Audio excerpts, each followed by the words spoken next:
e a caça lá deve se proteger a um mais alto nível. No caso, a população deve se proteger. Não vamos tornar isso aqui uma selva. Já vimos o primeiro gesto da polícia. Demos um comunicado, vamos correr com o tempo. Demos um comunicado da polícia. Já vimos o primeiro gesto da polícia. O mais alto nível da polícia, ou o porta-voz da polícia, reagiu em torno deste assunto. Reagiram. Estamos a ver aqui essa reação. É um sinal de que queremos nos reconciliar. Queremos nos reconciliar com o povo. Vamos ler esse documento. Comunicado de imprensa. O Comando-Geral da Polícia da República de Moçambique, PRM, tomou conhecimento sobre o seguinte sucedido. Por volta de 5h05 do dia 1 de setembro de 2025, na Estrada Nacional número 1, precisamente no posto de controle de Nhongonhan, distrito de Marraquene, província de Maputo, depois de o agente da polícia de trânsito devidamente escalado ter procedido à devolução de documentos e autorizado viaturas interditadas a seguirem com as suas marchas, depois de ter pernoitado no mesmo posto 4 agentes da polícia da República de Moçambique, no caso, agentes da polícia de proteção, PRM, usando uma viatura particular, seguiram uma viatura de marca Toyota, modelo Quantum, e após frustradas tentativas de mobilização, os mesmos efetuaram um disparo, alvejando mortalmente um menor de 12 anos de idade, que em vida respondia pelo nome de Feniace Gemusse Muxanguerra, de sexo masculino, que estava na viatura em alusão e na companhia dos seus progenitores, todos residentes na província de Manica. Após o trágico infortúnio, a viatura parou e os passageiros, junto de outros populares que assistiram ao fenômeno, agrediram os agentes, tendo infelizmente linchado o membro da PRM, que em vida respondia pelo nome de Narciso Citói, primeiro cabo da polícia. Primeiro cabo da polícia, estamos aqui a dizer que não era um estagiário. Eu até pensei que fosse um estagiário. Não era um estagiário este, já tinha uns 4 anos na polícia. Eventualmente já tinha uns 4 anos na polícia, não era um estagiário. Eu até queria aqui trazer uma... Vamos para a segunda página do documento. Estamos agora quando tem produção, tem uma segunda página. Queria aqui dizer, se calhar, o agente emocionou-se porque disse que se calhar alguns agentes não estão bem formados do último curso, mal atiraram. Se calhar íamos dizer que não. O agente emocionou-se, disparou de uma forma não propositada, mas não. Não era um simples agente, é um que já tem provavelmente 3 a 4 anos ou mais. 4 anos já tem na polícia, não é guarda estagiário. Por conseguinte, pelo sucedido, e como medidas tomadas, os 3 agentes envolvidos encontram-se sob custódia policial. Já ali um processo, parece-nos que já há um processo crime. E provavelmente haverá um processo disciplinar. Há processo crime e há processo disciplinar. São duas coisas. Duas coisas diferentes aqui. Neste termo, o Comando-Geral da PRM repreende profundamente. Aqui, o que eu dizia no início, a PRM, nos tempos transatos, dificilmente víamos um comunicado do gênero. Conforme eu disse, se é que repreendiam e não era público. Agora, a PRM repreende e é público. Repreende veementemente, profundamente, o comportamento desproporcional. A esta parte chama atenção. Comportamento desproporcional. Proporcionalidade de meios. E imprudente, praticado pelos 4 agentes da PRM, cuja instrução foi formalmente expressa para instauração do processo disciplinar com vista à sua expulsão. Aqui, não é só instaurar um processo disciplinar para ficarem detidos. Não. Ter ali guardado. A proposta é ser expulsos. Senhores agentes, esta é uma mensagem. É o que eu dizia no início. Nos tempos transatos, era 2 grupos em clivagem e havia aqui uma necessidade de termos agentes da polícia a agirem. e cabe ao trabalhador saber se o agente agia imparcialmente ou agia inclinado para a esquerda ou para a direita. Agora não. Agora temos um governo composto, um governo feito, um governo que quer reconciliar com o povo. E nesse exato momento não se precisa mais de desmando, não se precisa mais de pessoas que sei que já foram precisados a potapear a lei. Quem for a potapear a lei, quem for a se fazer de artista, será responsabilizado exemplarmente. E aqui está um exemplo. Se você se pergunta como é possível, eu por um descuido disparei, se os outros das manifestações dispararam várias vezes e não foram detidos, não houve uma expulsão. Os tempos são outros. Atenção, senhor agente. Atenção, senhor agente, e atenção, população. O comando está aqui a dar um exemplo. Que, irmãos, não precisam matar, não precisam também queimar ou lançar pedra. O próprio comando, a própria polícia vai responsabilizar todos os criminosos. Já não há impunidade. Aqui está uma mensagem bem clara para os agentes que matavam, está aqui uma mensagem bem clara também para a população. Enquanto... está o rubro isto. Imprudente praticar pelos 4 agentes da PRM, cuja instrução foi formalmente expressa para a instauração do processo disciplinar, com vista à sua expulsão, enquanto em paralelo sentam-se outras diligências para responsabilização criminal dos membros. Não é só, meus caros, vocês não estão a entender, criminal e disciplinar, expulso e vai à cadeia. Expulso ou é condenado, pode pagar calção, isto, mas duas vertentes aqui, 2 bofetadas, 2 porradas, recebem os agentes que cometeram esta barbaridade. O Comando-Geral da PRM apela a toda sociedade a não pautar pela justiça pelas próprias mãos, independente das circunstâncias. Pelo triste acontecimento, o Comando-Geral da PRM endereça um sentimento de consternação e pesa pelas vidas perecidas. Paz às suas almas. Outro sim, reitera o seu compromisso e engajamento incondicional na garantia da lei e da ordem e na salvaguarda da segurança de pessoas e bens em conformidade com os princípios da legalidade, necessidade e proporcionalidade de ações. Enfatizaram aqui, proporcionalidade. Irmãos, esse é o momento, saibam que os tempos são outros. Já não há aquele de desproporcionalidade dos meios. Eu disse naquele vídeo que exibimos aqui, onde a polícia chegou com água, jogou água, não vi, ninguém foi alvejado. Naquela agitação que houve quando chegou o ex-candidatos presidenciais no aeroporto, ninguém foi alvejado ali, ninguém foi preso. Ali foi jogar água, disparou-se ali gás lacrimogéneo, mas ninguém foi alvejado. Parece que a nossa polícia tem uma nova postura agora. Parece que a nova ordem, a polícia tem uma nova postura, é de louvar, para casos de comportamentos desviantes ou que revelam uma ação que configura excesso de zelo ou desproporcionalidade por parte dos membros, a denúncia pode ser feita através do seguinte número. É com muito gosto que lemos este número: 82 30 10 68 7. Repito: 82 30 1068 Sala de Operações do Comando-Geral da PRM.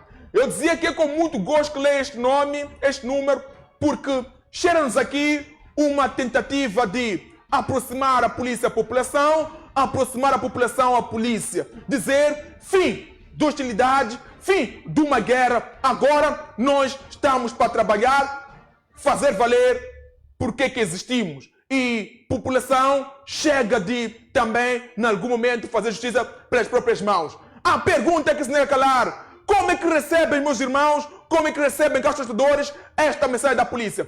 Dê-me agora a entrevista do Leonel Muchina e sento aqui com o meu convidado para iniciarmos o nosso debate. Dê-me aí a entrevista do Muchina. Carrega aí. Dê-me o porta-voz do Comando-Geral. Em Nhonguanhane, assumidamente, temos que concordar que foi, portanto, uma atitude totalmente irresponsável e desproporcional, portanto, do nosso agente. Este fato ocorre pela manhã de hoje, quando um grupo de pelo menos 5 agentes deram orientação de paragem, portanto, de uma viatura que transportava pessoas vindo da África do Sul com destino à província de Manica. O motorista, tendo desobedecido, estes agentes entenderam que deviam efetuar um disparo na expectativa de imobilizar, portanto, esta viatura. Lamentavelmente, deste disparo veio que a originar, portanto, na morte de um menor de 12 anos que fazia-se transportar, portanto, nesta viatura em referência. E a população enfurecida entendeu que por via disso devia, portanto, intentar contra este agente e infelizmente acabou que foi tirado a vida numa situação de agressão e de linchamento. Fato que também repudiamos e apelamos sempre a não, portanto, opção de violência privada, porque esta violência privada ou pelas próprias mãos não há de, evidentemente, trazer, portanto, a resolução deste conflito. Orientamos a custódia, portanto, dos outros agentes que faziam-se acompanhar deste que teria colocado, portanto, criado este cenário a partir do disparo que criou. E estão sob custódia, sob processos disciplinares, com proposta, naturalmente, de expulsão, porque nós, enquanto Comando-Geral, não nos revemos, portanto, desta atitude. Não foi orientação que nós damos aos nossos agentes, quando se fazem a via pública, não podem intentar contra, portanto, cidadãos indefesos. É nosso dever, portanto, legítimo, proteger, portanto, as pessoas e não o contrário. Outros estão a sair da África do Sul, estão aqui paralisados, nem nada para comer, estão a voltar para as casas. Mas por que acontece essa coisa aqui em Moçambique? Isto aqui é Moçambique ou estamos aonde? Nós sentimos na obrigação e no dever moral, portanto, de assumirmos a responsabilidade sobre o infortúnio criado por nosso agente e também sensibilizarmos a abertura da via, porque as pessoas têm o direito de ir e vir e não se pode, evidentemente, encontrar-se o bloqueio da via como solução para este problema concreto. É um cenário este que estamos aqui a trazer. Vimos aqui o porta-voz do Comando-Geral, não o porta-voz da polícia a nível daquele local de Marraquene, não, a nível da província de Maputo, não. Vimos o porta-voz do Comando-Geral encabeçado para trazer essa mensagem. Conto aqui com a presença do Dr. Marcelino, poderemos também estabelecer ligação com o Roberto Aleluia, assim como o Ganito dos Santos, que nos vão emprestar o conhecimento deles em torno, não deste assunto concretamente, de uma forma rápida. Vamos analisar este assunto com o Dr. Marcelino e eventualmente vamos discutir o outro assunto macro que lida com todo o país. Estamos a falar sobre a tomada de posse dos membros do Conselho de Estado. Este sim, vamos chacotear com os nossos convidados que entendem um bocadinho, entendem-se que é da atual situação do nosso país, mas já eu vou convidar o Dr. Marcelino de uma forma rápida que nos possa fazer uma análise em torno deste assunto da atuação da polícia, que culminou com baleamento mortal de um menor, assim como também a perda de vida de um agente da polícia que gritava, dizia que não sou eu. É importante dizer isto. Nós estivemos no terreno, ouvimos até algumas pessoas que estiveram no momento da agressão. Dizem que ele não parava de gritar a dizer que não sou eu. Não fui eu quem atirou. Ele gritava e a população não queria ouvir. Um e o outro diziam, não vamos agredir. E quando aparecia alguém a dizer não vamos agredir, diziam, então, você também deve cair aqui. Esta é a informação que nós recolhemos no terreno. Não, você também. Quem aparecia com uma ideia contrária de tirar a vida daquela gente era mal conotado. E ele não parava de gritar no seu. Lhe apedrejaram até que, em algum momento, parece que teve uma ideia de fingir que perdeu a vida. O agente deita, fica, não se move, finge que perdeu a vida e diziam morreu. Essa era a informação que era trazida. Então se tem a ideia de colocar ali algumas coisas para consumar o ato. Só que quando colocam as folhas no corpo dele para colocar ali o fogo, ele levanta. É quando percebem que não, afinal está mesmo vivo, pegam mais uma vez nas pedras e batem para matar. Hoje até que nível chegamos?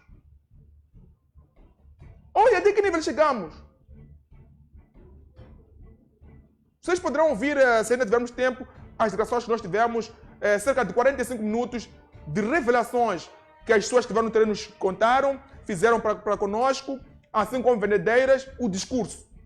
Mas agora permita-me, Dr. Marcelino, ouvir de si, obrigado por ter aceito o nosso convite. Como é que avalia este assunto de uma forma rápida, a atuação, assim como a reação da população e depois este comunicado da polícia? Muito obrigado pelo convite que me foi formulado. Bom dia, telespectadores. Estamos perante um assunto bastante triste. A forma como as duas vítimas encontraram a morte, a saída deste mundo, a partir da criança, assim como o próprio agente da PRM. É muito triste o cenário que está a acontecer. Mas olha, tudo isso está a ocorrer porque os mandantes desses homens armados estão impunes. Nunca eles são responsabilizados. Neste caso, nós estamos a falar de homens armados de Daniel Francisco Chapo que balearam a criança de 12 anos. Por que são homens armados de Daniel Francisco Chapo? Daniel Francisco Chapo é comandante das Forças de Defesa e Segurança de Moçambique. É ele que trata de todo o processo junto do ministro, junto do comandante-geral, o recrutamento, seleção, treinamento e o arrumar desses homens para colocá-los na rua. Como que se explica que Daniel Francisco Chapo aceita treinar, arrumar delinquentes? Porque pessoas dessa natureza, que são atribuídas armas, devem ser pessoas idôneas. Até que medida em que Daniel Francisco Chapo, como comandante em chefe das Forças de Defesa e Segurança de Moçambique, coloca a ordem e disciplina no recrutamento e seleção e arrumar pessoas para poderem ir na população. Não faz sentido que Daniel Francisco Chapo aceite que nas fileiras dos seus homens estejam lá delinquentes que disparam de qualquer maneira. Devia-se estudar a quem deve atribuir a arma. Quem que deve ser treinado e ser atribuído arma para poder estar a garantir a defesa e segurança da população moçambicana. Então, neste caso aqui, eu sempre defendi que os culpados de tudo isso, primeiro, em primeiríssimo lugar, é o comandante em chefe das Forças de Defesa e Segurança de Moçambique, que é presidente de Moçambique, neste caso Daniel Francisco Chapo. E depois já aparece o resto, o ministro, o comandante geral, dentre vários outros. Mas o maior responsável aqui é o comandante em chefe das Forças de Defesa e Segurança de Moçambique, que não presta atenção no recrutamento e seleção de pessoas que devem ser atribuídas armas para poder defender a população. O que podia fazer Daniel Chapo se os agentes que estão lá foram recrutados? Era antes dele ser o presidente, agora sim é que será o presidente após esse outro. Já teve tempo suficiente para poder remover toda a palha que existe nas forças de defesa e segurança. Porque ele foi recebido com esse tipo de situações. Quando ele entrou no poder, chegou e encontrou vários agentes da PRM, da UIRI, a matar. O que ele fez para poder cefar a todos aqueles que encontrou lá onde ele foi entregue, que foram criminosos, mataram. E estão por aí, estão nas fileiras dele. Continuam ainda a ser homens armados dele. E são esses que ainda o Daniel Francisco Chapo continua a confiar para defender a sociedade. Ele não sabe que mais de 500 pessoas foram baleadas por esses homens que ele hoje, Daniel Francisco Chapo, confia em poder defender a população. Não sabe disso? Quantos que foram expulsos daqueles homens armados que ele encontrou, que ele sabe de que mataram mais de 500 moçambicanos a baleamento. Não tirou ninguém. E hoje, quando aparece uma situação dessa, fica admirado. Ainda fala do processo disciplinar, ainda fala de expulsão. Aquelas duas vidas humanas foram expulsas da natureza, assim. É nesse contexto, foram expulsas da natureza. E esses aqui vão ser expulsos de trabalho. Qual é a proporcionalidade dessa medida que está-se a tomar aqui? Sinceramente, enquanto Moçambique não puder responsabilizar as hierarquias, essa situação vai prevalecer. Não consigo perceber como é que o governo moçambicano, o comandante em chefe das Forças de Defesa e Segurança de Moçambique, ele consegue permanecer a dirigir esquadrões da morte como esses que estão a aparecer, tiram vidas humanas, crianças de 12 anos. Esse é o motivo do presidente da República, o comandante em chefe das Forças de Defesa e Segurança, se demitir pura e simplesmente. Mas com esse jeito, doutor Marcelino, estamos aqui a ver que não seria a primeira ação do Daniel Chapo aqui do atual governo. Não é a primeira ação. Daniel Francisco Chapo sabe que está a dirigir esquadrões da morte. Como é que que medidas Daniel Francisco Chapo tomou com relação àqueles que balearam mortalmente mais de 500 moçambicanos na altura das manifestações?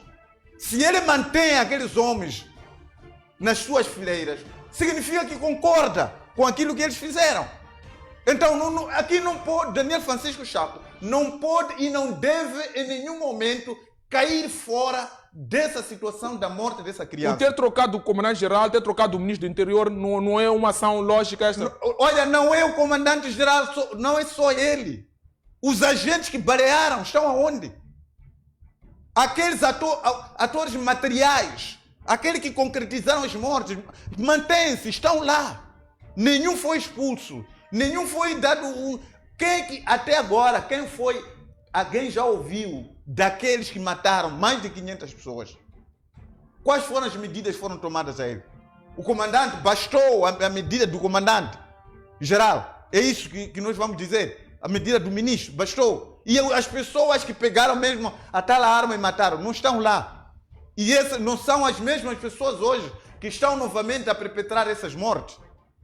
O comandante em chefe, Daniel Francisco Chapo, não pode sair dessa situação. Se ele quer sair dessa situação, comece agora a varrer a todos aqueles que perpetraram as mortes durante as manifestações que ocorreram no país. Varrer todos eles. Não basta só esse único dizer que não, esse caso aconteceu na minha governação, então vou tomar medida nele. Mas ele sabe de que está a comandar outros agentes que mataram mais de 500 moçambicanos. E até hoje não se diz nada sobre ele. Mas este não é o momento de colocarmos uma borracha, esquecer o passado. Estamos a ver que até os próprios políticos têm tido encontro, vamos discutir esse tema daqui a nada, tem tido encontro. Estamos a ver aqui o comando-geral com um novo comunicado, uma nova forma de ser. Isso não é sinal de que temos que esquecer o passado, recomeçar? Não é sinal. Era importante que, no mínimo, aqueles que mataram fossem julgados, condenados. Não é que esquecer aqueles que mataram? Aqueles que mataram. Demitiram. A medida de poder demitir ou, sei lá, tirar do cargo não é suficiente para poder disciplinar para quem matou mais de 500 pessoas. Então, aquele foi um massacre. Aquele massacre não pode ser minimizado por essas simples falácias de comunicados que vêm aí. Quem que vai acreditar nesse comunicado? É preciso tomar medidas sérias com relação àquilo que ocorreu durante as manifestações. Filipe Jacinto Nunes está lá. Quem lhe julgou? Que era o comandante em chefe das Forças de Defesa e Segurança de Moçambique. Quem lhe julgou? Aqueles que mataram, quem lhe julgar? Então, hoje em dia, olha, é preciso... Para o país sair desse cenário, é preciso pegar a cabeça. Enquanto deixar a cabeça circular a livre vontade e pegar aqueles mandados a executar as ordens, nunca vamos ter disciplina neste país. Esse comportamento da população de Bobola, a que se deve esta coragem de apedrejar? Eu dizia aqui que o cidadão dizia que não sou eu, diziam, tá bem, mas você estava com os que atiraram, ele fingiu estar ali morto, colocaram lá algumas coisas, quiseram queimar, ele levantou, ele clamava por clemência, pedia ali misericórdia, ninguém poupou a vida dele. Como é que avalia esse comportamento? Olha, esse comportamento advém da delinquência que ultimamente a população moçambicana acabou adquirindo pelo fato de assistir matanças bárbaras na luz do dia. A população moçambicana assistiu balas a penetrar na cabeça das pessoas. A população moçambicana assistiu àquelas mortes que foram publicitadas pela comunicação social. e aquilo provoca a delinquência, provoca uma situação de alteração daquilo que é a pessoa humana. A população moçambicana, ela precisa, de alguma forma, uma terapia para que ela volte ao seu normal. Porque o que está a acontecer advém, neste caso, de transtornos mentais que a população moçambicana sofreu em face dos baleamentos, As matanças criaram transtornos moçambicanos. E precisamos de uma terapia ao nível da população, do povo moçambicano. Tudo isso provocado por esse exército macabro que usa balas compradas pela própria população para poder a matar. Então, dia após dia que a população moçambicana tem estado a assistir às mortes por baleamento, acaba criando transtornos mentais à própria população moçambicana. O povo moçambicano é manso, nunca teve aquele tipo de comportamento, nunca foi selvagem. Nós assistíamos aquilo que estava a acontecer lá em Soweto, na África do Sul, dentre vários outros lugares. Mas em Moçambique nunca ocorria situação daquela natureza. Essa situação está a acontecer agora, pelo fato do próprio governo ter treinado bandos para poder estar a matar na luz do dia e a população estar a assistir. E essa situação acaba provocando esses transtornos mentais, que hoje em dia a morte tornou-se uma normalidade para o país. Todo mundo, qualquer morto, quer dizer, não há ninguém que respeite a vida hoje. Mas quem criou essa situação, quem promoveu esse tipo de ser e estar em Moçambique é o próprio governo moçambicano, particularmente o Exército, as Forças de Defesa e Segurança de Moçambique, promoveram esse tipo de comportamento que a população moçambicana ela está neste momento. Não se pode aceitar a situação daquela natureza que ocorreu, a ver aquela gente da PRM a ser morto daquela natureza. É triste. Não é a cultura do povo moçambicano aquela. O povo moçambicano, ele foi instruído, foi mentalizado através da atuação bárbara que ocorre no país. Então, é o próprio governo agora que deve promover uma terapia geral para que a população moçambicana venha a ser o normal. É uma atitude, é um comportamento que aparece em face de uma ação, em face de uma promoção de mortes que o próprio governo assim o quis fazer. Então, neste momento, é o mesmo governo que deve trazer pessoas competentes no governo para poder alterar este cenário. Este cenário advém pelo fato da inutilidade das pessoas que estão sendo escolhidas neste momento para buscar estratégia de trazer o bem-estar neste país. É preciso que o governo moçambicano, aliás, o povo moçambicano, repense sobre o atual cenário que está a acontecer no país. Precisamos de trazer a normalidade no país. Precisamos de garantir com que a população moçambicana seja aquela que foi sempre temeu a morte. Nunca viu a morte como se fosse um teatro. Nunca viu a morte como se fosse algo educador para alguém que possa cometer o erro. Essas situações ocorrem agora. Nós vimos na tomada de posse aquele homem forte da UIRI que salvou uma mulher num pleno dia de tomada de posse do Daniel Francisco Chapo. Nós vimos aquele jovem que até hoje não sai da mente, televisionado nas câmaras, a dizer, olha, eu já não aguento, depois de ter recebido o primeiro, o segundo, o terceiro tiro, já não estava aguentado. Disse, olha, eu vou morrer, mas eu morro com orgulho, porque estou a lutar para que o meu filho, pelo menos, venha a conhecer o pão com manteiga. Infelizmente, cenário desta natureza. Ok. Muito obrigado. Conforme sempre, seria uma análise rápida. Vamos no nosso tema, este que preparamos para o dia de hoje. Já temos convidados posicionados. Permitam-me saudar o Dr. Ganito, acredito que está conectado a esta edição do programa Diário do Povo, e também Roberto Aleluia, que juntos poderemos conduzir este programa e debater Moçambique. Queremos aqui debater Moçambique, assuntos macros que lidam com toda a nação. Vimos aqui o Conselho de Ministros, tomada de posse dos membros, pela primeira vez na história de Moçambique, os 4, aliás, pela primeira vez na história de Moçambique, todos os líderes dos partidos da oposição tomaram posse. Algo sugênero, algo inédito. O que significa isto? É uma evolução? É uma transformação? É sinal que estamos maduros na democracia? Qual é a mensagem que os seguidores desses políticos recebem quando vê cada um deles, desde o Ana Malala não existia, Podemos, MDM, Renamo, tomando posse? Qual é a mensagem? Qual é o significado? Uma vez que os mesmos, outrora, teriam avançado que não se identificavam com resultados avançados. Será que é estratégico? É também uma forma de fazer política? Será que pensando no bem-estar do povo moçambicano, que decidiu-se esquecer o passado e avançar com o que tem na mão para o desenvolvimento deste país? Qual é a mensagem que recebemos face a este assunto? Começo consigo, está posicionado o Luís Ganito. Ganito dos Santos. Bom dia, obrigado por ter aceito o nosso convite. É consigo, a questão é esta: qual é a mensagem, o que é que significa esta tomada de posse? Primeiro vamos nos focar aos políticos, depois podemos olhar para os demais membros que tomaram posse ontem na presidência. Eu consigo, Ganito dos Santos. Bom, obrigado, bom dia Massango, bom dia a todos, a toda a equipe da Tua TV e bom dia aos telespectadores e internautas também.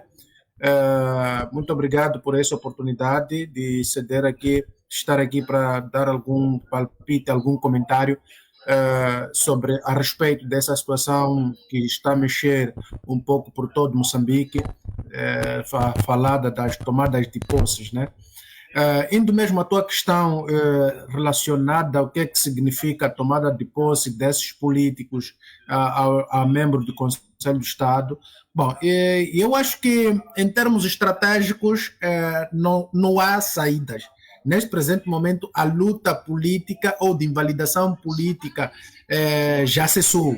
E tanto que provou-se que houve aqui a questão de recuo político, seja dos próprios políticos, assim como dos moçambicanos, neste caso da população, porque percebemos que na última instância não havia outra hipótese senão mesmo começarmos a reivindicar, a exigir aquilo que são os nossos direitos de forma pacífica, como cidadãos, a exercer a nossa cidadania, neste caso, desculpa a repetição, por algum momento nós precisamos fazer, ou melhor dizer, nos sentirmos parte da construção do Estado, parte da construção do país, porque é isto que nos identifica, porque não temos não temos aqui outra hipótese de fazer acontecer aquilo que nós precisamos como população ao nível do nosso país. Então, os políticos, ao tomarem posse, acredito que é uma questão de não ter outra saída, não ter outra alternativa e fazerem também, é uma forma também de continuarem com a luta em fóruns apropriados. Nós estamos a falar que somos um Estado de Direito e o Estado de Direito tem que respeitar as instituições que tem, pese embora tenhamos instituições que são, de certa forma, irrelevantes pela sua forma de atuação. Então, é naqueles fóruns onde os políticos devem contribuir para, de certa forma, mudar ou alterar algum xadrez ao nível da sociedade, assim como ao nível da questão mesmo política. Então, o tomar posse significaria, neste caso, continuar a luta, continuar a engajar-se, continuar a fazer-se presente na vida política, assim como sociocultural do nosso país, porque é naquele fórum onde vão se tomar decisões estruturantes que, por algum momento, vão precisar amanhã nos prestar contas que eles já tinham assessorado, se calhar, o presidente de uma boa forma ou de uma errada forma. Então, é naquele fórum que, estrategicamente, eles precisam continuar a fazer a sua luta política. Qual é o ganho do povo moçambicano? Qual é o impacto direto na vida do moçambicano tendo o seu líder ali, tendo um encontro direto com o presidente Chapo, discutindo alguns assuntos, como dizia aqui, alguns assuntos que fazem parte do país? Bom, para o povo moçambicano, eu não sei se diria que é um ganho significativo por aí ou não, porque, na verdade, nós teríamos ganho se estes órgãos fossem efetivamente inclusivos. O que nós estamos a ver são órgãos que dão continuidade das mesmas pessoas que fazem parte daqueles órgãos são as mesmíssimas pessoas.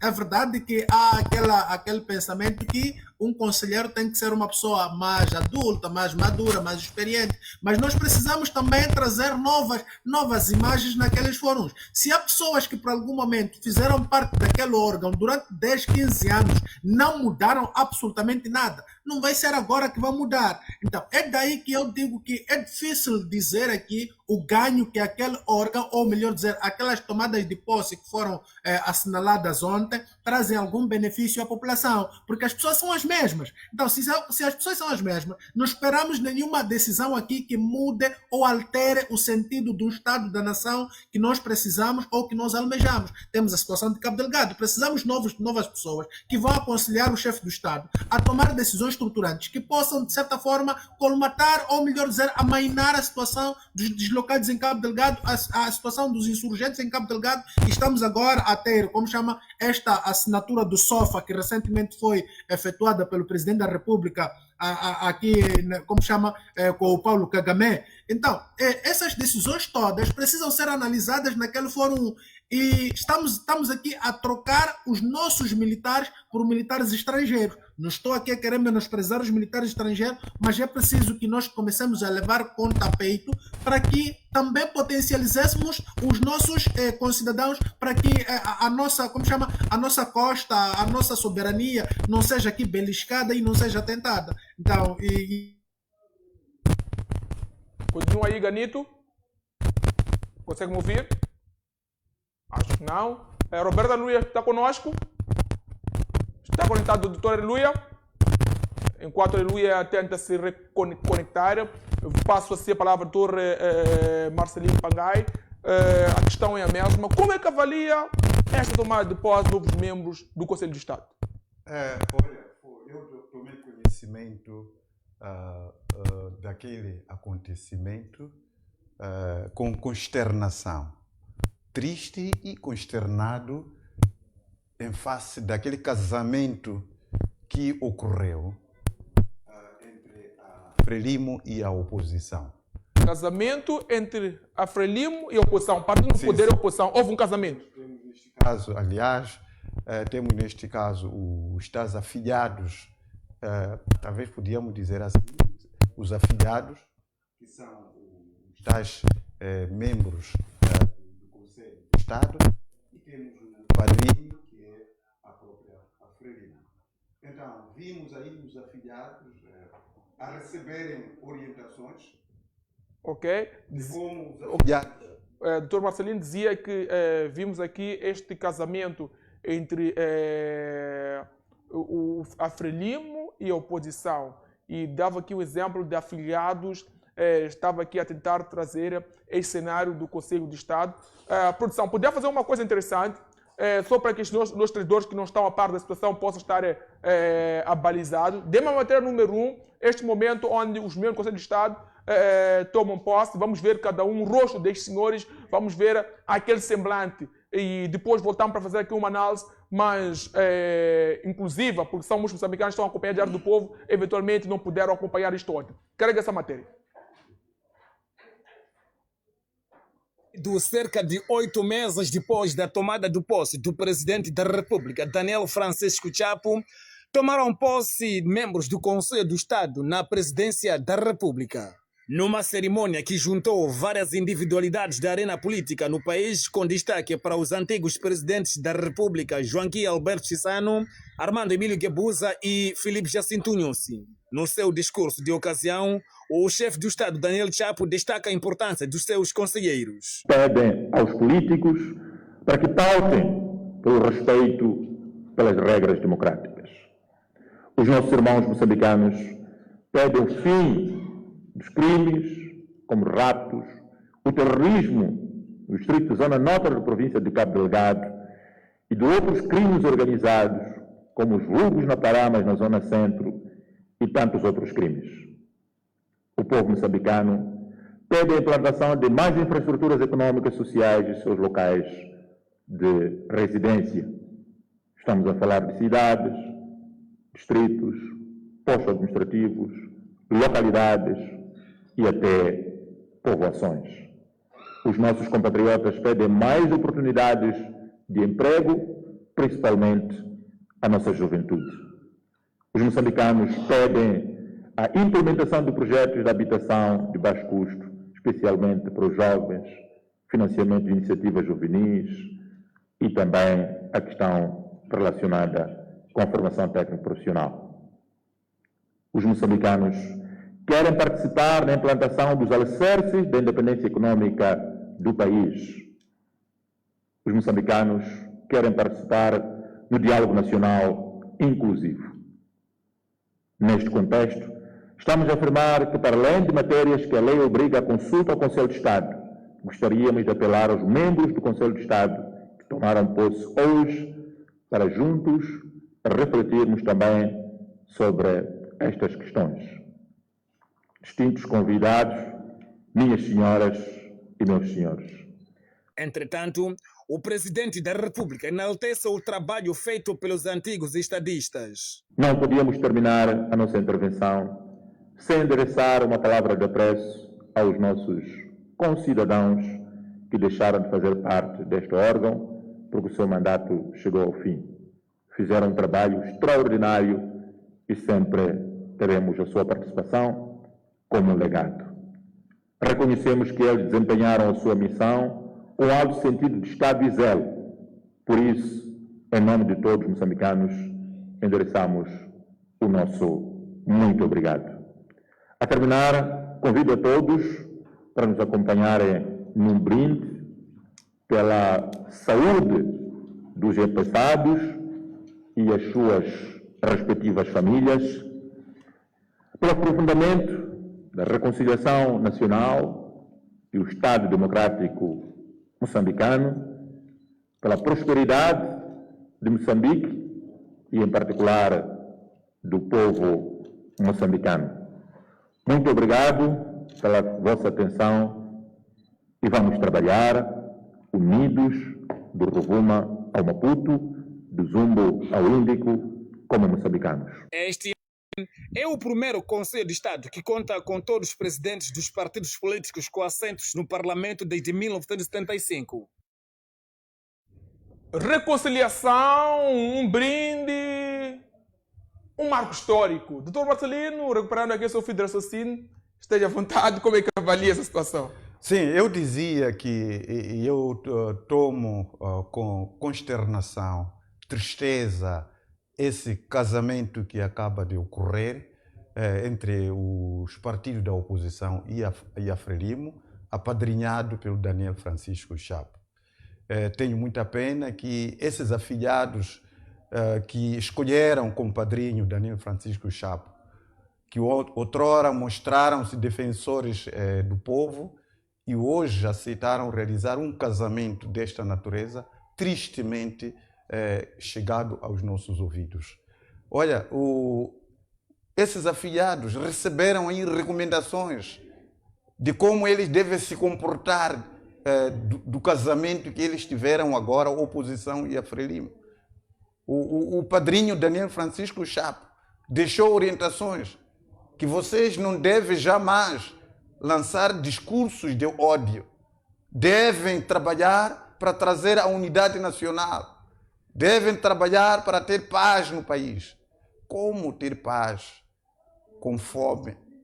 Como ter paz com as políticas pífias da administração pública que nós temos?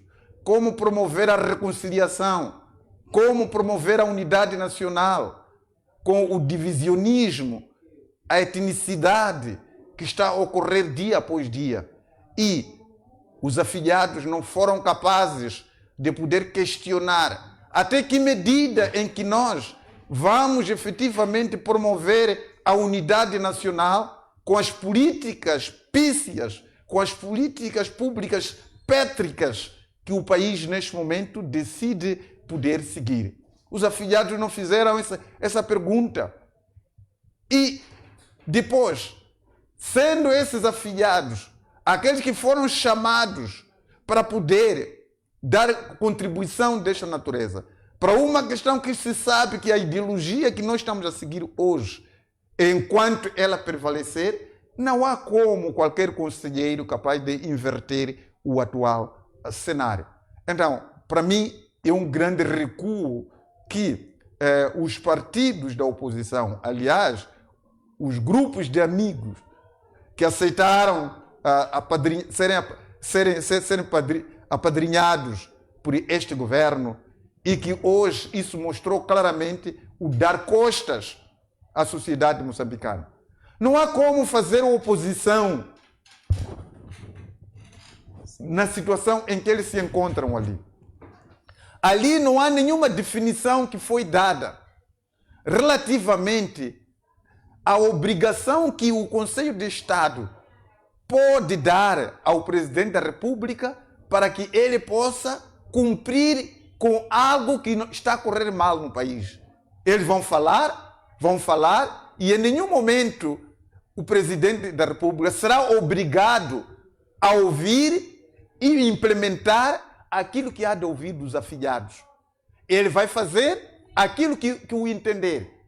Não há nenhum instrumento que vai fazer com que aqueles que estão neste momento lá no Conselho de Estado, a sua recomendação ou o seu conselho, ele seja respeitado pelo Presidente da República. Eles estarão lá, como acontece nos dias de hoje. A população moçambicana, dia após dia, está a falar, reclamando da fome.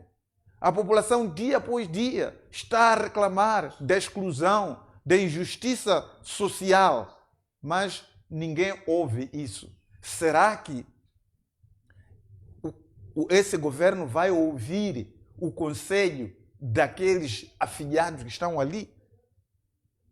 Não há nenhum dia em que esse governo não consegue ouvir o clamor do povo. E esse clamor, em nenhum momento, há uma alteração para o efeito. Há quanto tempo que a população moçambicana reclama ver as suas crianças a estudar no relento? E quem que está a ouvir esse clamor? Há quanto tempo que a população moçambicana está a reclamar que nos hospitais não há medicamento? Quem que está a ouvir isso e inverter esse cenário? Será que esses clubes de amigos que foram ali testemunhar aquele casamento acreditam de que o vosso conselho vai ter lugar nesse regime? Essa é uma perda irreparável da população moçambicana. Já não temos oposição no país. Não temos como. Se tudo aquilo que vai acontecer, o desempenho do governo agora, vai ser amputado por todos. Se eles são conselheiros, aquilo que vai acontecer no país não só vai ser amputado ao governo atual, também aos próprios conselheiros. São os conselheiros que vão carregar as culpas nas costas por tudo que vai acontecer neste país. Não é? Sempre iremos falar, afinal de contas, onde estão os conselheiros para deixar o país de fome? Onde estão os conselheiros para deixar os hospitais sem medicamento? Qual vai ser o papel dos conselheiros para poder inverter o atual cenário? Mas nesse cenário nós estamos aqui a dizer que aquela mensagem que Daniel Chapo teria dito para o presidente Chapo que seria uma governação inclusiva. Tendo todos esses homens como conselheiros do Estado, podemos dizer que essa é uma governação inclusiva? Já tivemos, se houvesse o interesse de poder ouvir o clamor do povo, já teria havido mudanças neste país. Não é necessariamente que só seja aquele fórum para que haja uma governação inclusiva. Governação inclusiva seria também ouvir o clamor do povo e poder inverter o cenário. O povo ouviu o discurso da Daniel Chapo de que pretende fazer diferente para buscar resultado diferente. Logo a seguir, buscou mesmas cabeças para o governo dele. De que forma isso estaria a acontecer? Estamos a ver o que está a acontecer agora, não é? O desempenho desse elenco dos ministros que estamos agora. Está aí a ministra da Educação, no conforto. Não diz nada ao problema dos certificados de habilitação literária do ensino técnico. Os estudantes estão aí na rua a reclamar, e ela em nenhum momento, desde que tomou posse, falou desse assunto. Em nenhum momento nos dá a estratégia de como inverter o atual cenário da baixa qualidade do ensino. Não veio, não foi nomeado, está ali no conforto. Estamos agora a assistir o cenário dos tratores e do desprezo à imprensa por parte do ministro do Transporte e Logística. Vários assuntos, estamos a assistir coisas que em nenhum país pode ser aceite, situações desta natureza. Veja, por exemplo, vamos falar desses afilhados que foram lá celebrar casamento lá no Palácio da Presidência. Temos essa situação da criança que foi baleada mortalmente. Quem daqueles afilhados que veio para poder repudiar aquela situação? Todos estão em silêncio. Ninguém está a falar daquilo. Afilhados está a falar do Sufomar, de Lutero Simango, Venâncio Mondlane, todos aqueles, mesmo a Graça Machel, que se diz ser ativista, até hoje não apareceu nas câmaras para poder repudiar veemente o baleamento daquela criança. Onde está a Graça Machel? Onde está Venâncio Mondlane? Não digo o outro aliado forte de lado do coisa. E não digo Mafuta, esse que já tornou-se mudo, surdo, há bastante tempo. Nenhum deles apareceu para poder dizer algo sobre a situação macabra que tirou a vida de uma menor, que poderia dar muito de fazer. E não só, não vem para poder repudiar a maneira como aquela gente da PRM foi carbonizado. Não aparecem. Todos eles estão em silêncio absoluto. Não há ninguém. É por isso que estou a dizer que há em países onde existe oposição, uma situação daquela, hoje já teria havido uma reivindicação promovida pela oposição. Mas neste momento estamos a ver todos eles em silêncio absoluto. Venâncio Mondlane, que devia ser a esperança do povo, também está em silêncio, não aparece. Graça Machel, que é aquela que é considerada ativista mais viva aqui, está em silêncio. Não vamos falar de Mafuta, não vamos falar dos outros. Ok. Eu sei que o Dr. Ganito tem uma agenda super apertada. Contamos com o Ganito dos Santos, produção? Temos aí o Ganito, mesmo para despedir-nos.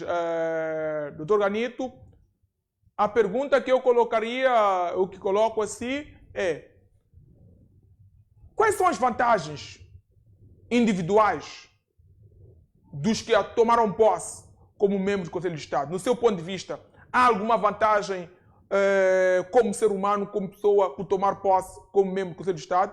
E aproveite as considerações finais. Bom, para os que tomaram posse, tem sim alguma vantagem, começando pelos chamados subsídios, né? Que os membros do Conselho do Estado, pelo que eu saiba, são pagos pela chamada senha de presença. Então, esses subsídios é uma vantagem para as suas despesas por aí. Depois tem a questão da emissão do passaporte diplomático, tem aquelas regalias do subsídio de transporte, tem as regalias também, como se chama, do porte legal de arma de fogo, a segurança. Então, essas questões todas são regalias que os membros do Conselho do Estado gozam, para além dos outros, né? A questão da hegemonia, ter acesso livre à presidência da República, ter, como chama, o privilégio também de estar próximo do topo onde se toma decisões, né? Esse também é um privilégio que os membros do Conselho de Estado têm. E também tem a questão também de fazer o seu trajeto, porque eles têm passe livre. Nós sabemos que este país funciona pelo clientelismo, amiguismo, por aí em diante. Então, por ser membro do Conselho do Estado, essas questões todas o favorecem. Ele tem a prerrogativa de, por algum momento, fazer uma chamada e, com o abuso de poder e função que nós temos todos os dias, essas pessoas vão se beneficiando de forma ilícita essas regalias que não são institucionais, para além daquelas institucionais que eu anunciei aqui. Então, essas são supostas regalias que os membros do Conselho do Estado podem usufruir durante o percurso que eles tiverem ali o mandato a decorrer. Esses são os pequenos, benefícios que eu posso aqui elencar. Doutor Canito, doutor Marcelino aqui dizia que estes homens tomando posse, em algum momento, estão aqui a apadrinhar, estão aqui a dizer é uma união entre a Frelimo e a oposição. Doutor Marcelino também teria avançado que, em algum momento, a Frelimo ou a governação de Chapo cometendo um erro, não fazendo uma coisa, também serão conotados aqueles conselheiros. Questionarão onde estavam vocês quando o Chapo ou quando o atual governante decidiu isso. Comunga da mesma ideia? Bom, eu não concordaria tanto com essa ideia, tanto que o que acontece? O Conselho do Estado não faz, não pratica, ou melhor dizer, não reúne-se diariamente ou mensalmente. Isso tem a sua agenda. Eu acredito que lá, depois da sessão da tomada de posse, depois houve a sessão, se calhar, da aprovação do calendário das reuniões do Conselho do Estado. E para além dessas reuniões calendarizadas, tem a questão de que o Conselho do Estado, não porque ele tem se pronunciado de todas as matérias. Há matérias que são de interesse, ou melhor dizer, direcionados ao Conselho do Estado. Sobretudo quando se trata de questões de soberania. Estamos a falar de defesa e segurança, por aí em diante. Essas é que são matérias ligadas ao Conselho do Estado. O Presidente da República tem seus conselheiros administrativos, tem seus conselheiros políticos, que por algum momento essas pessoas, sim, têm a responsabilidade de assessorar o presidente na sua gestão do dia a dia, não o Conselho do Estado. Então, dizermos aqui que o presidente da República vai imputar responsabilidade àqueles membros que tomaram posse por alguma infração qualquer que ele puder cometer, não é verdade, porque também tem a questão da Assembleia da República, que é também um órgão soberano que também toma decisões, que o presidente também vai ter que cumprir, vai ter que aceitar, vai ter que... Nem todos que tomaram posse ali têm, por algum momento, algum poder dentro da Assembleia da República. Estamos a falar, por exemplo, do Venâncio Muliani, não tem nenhum poder na Assembleia da República. Tem outros também que foram nomeados pela inerência do próprio presidente da República, que também não tem a prerrogativa de influenciar a Assembleia da República. Então, não é possível, de alguma forma, imputarmos a responsabilidade, ou melhor dizer, a irresponsabilidade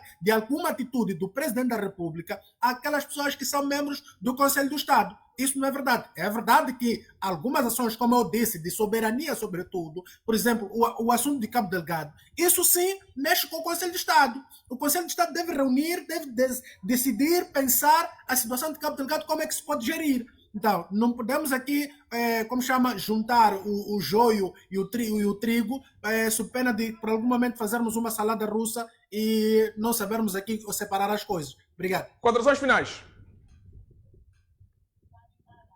Considerações finais do Organito? Como diz? Considerações finais. Bom, considerações finais é que eu lamento bastante por termos ali um Conselho de Estado exclusivo ou excludente, que por algum momento colocaram pessoas na continuidade, como eu estava a dizer de antemão. Pessoas que por algum momento, por exemplo, o general Chipande, o que é que vai fazer no Conselho de Estado? Tanto que nós vimos ali, só para fazer a leitura da tomada de posse, ele tinha que caminhar por uma carinha. Então, é momento de ele dispensar o lugar e deixar as outras pessoas trabalharem. Há pessoas que, por algum momento, não podem continuar naquela casa. Já aconselharam tantos presidentes de Estado que muitas das vezes não tomaram decisões que ajudaram no desenvolvimento do país.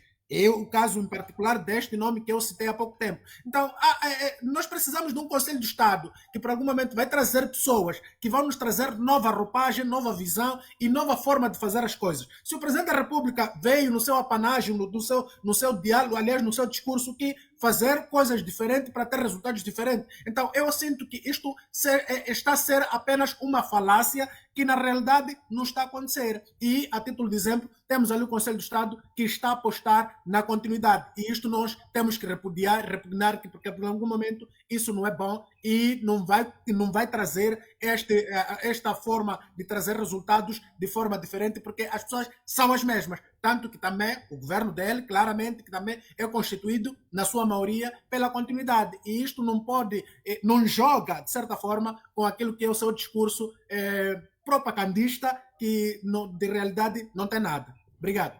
Obrigado, voz de uma excelente terça-feira. Doutor Marcelino, acredito que queria responder aqui via gesticular.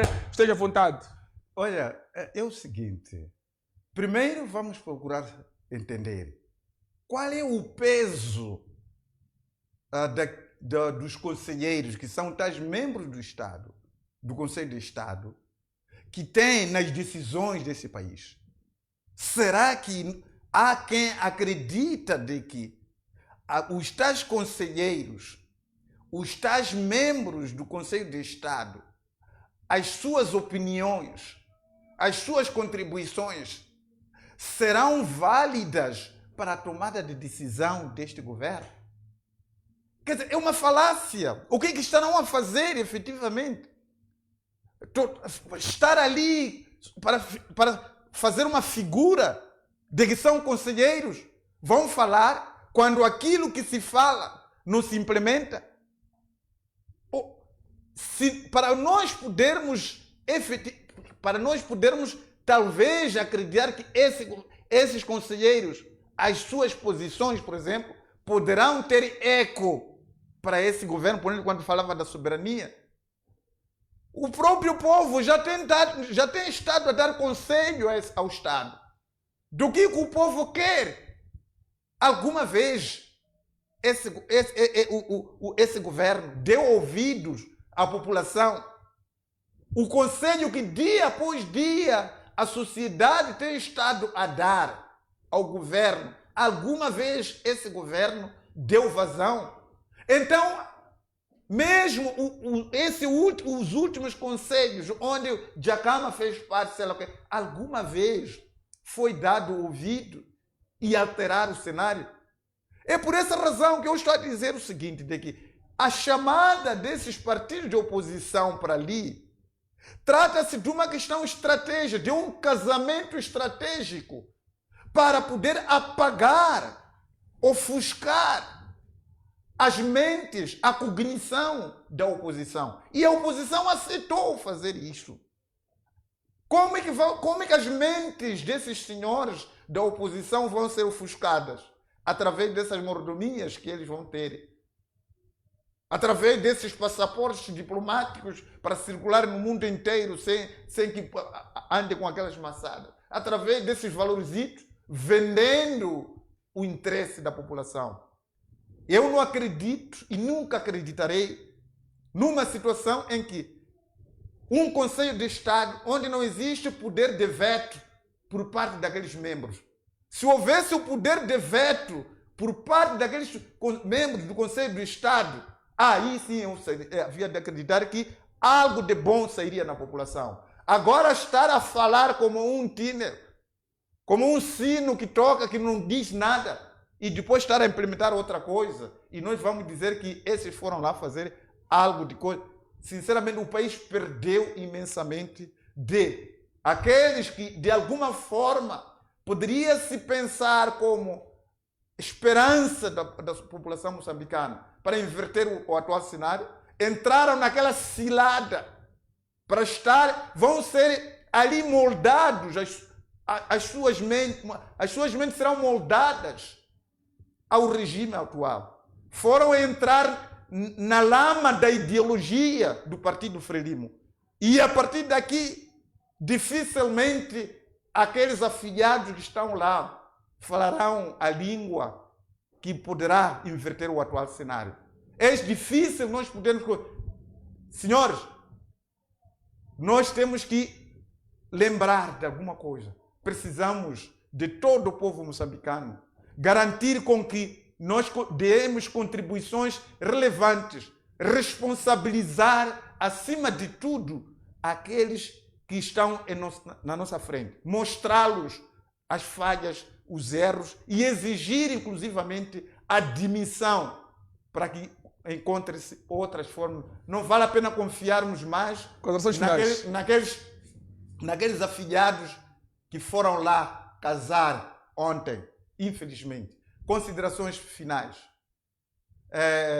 É preciso que Daniel Francisco Chapo ele carregue nas costas a morte daquela criança, a morte daquele agente da PRM, por aceitar estar a dirigir indivíduos que mataram durante as manifestações e não fez nenhuma vassoura para poder retirar aqueles bandos que mataram mais de 500 moçambicanos.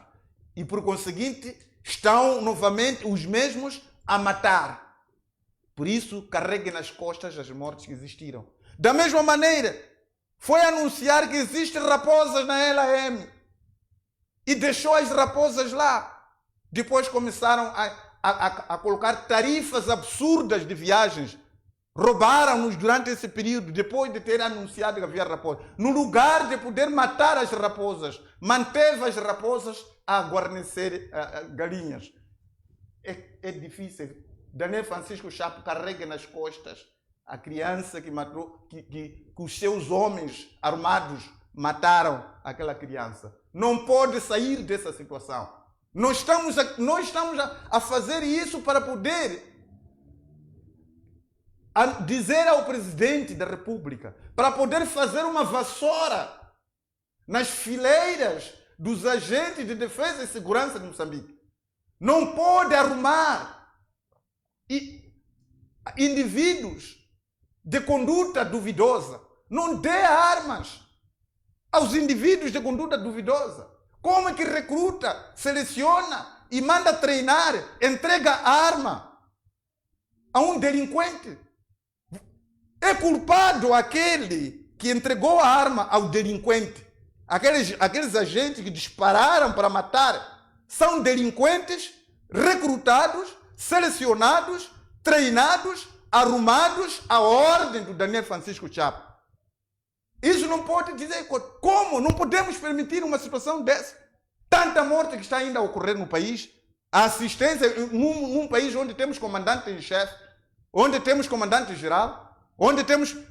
E continuam ainda a carregar sujeira para as fileiras disso e matar e aparecer aí com discursos bonitos, não é?